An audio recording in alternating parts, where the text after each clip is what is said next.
2 నెలల్లోనే ప్రజలకు కట్టొస్తుంది తెలంగాణలో. 2 నెలల్లోనే ఒక ముఖ్యమంత్రి స్థాయిలో ఉన్నాడు. ఈ గుప్పు మేస్త్రి ఏం మాట్లాడాలి? సరే కాలం కలిసి వచ్చి మీ అదృష్టము మా తెలంగాణ ప్రజల దురదృష్టము ముఖ్యమంత్రి కూర్చున్నావు.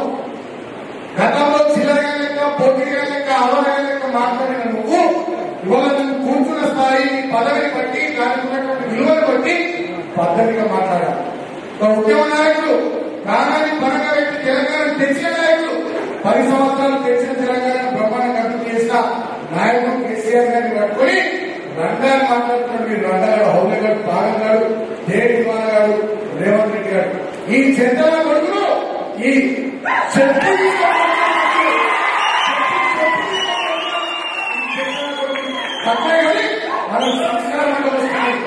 మనకు సంస్కారం అంటే వస్తుంది.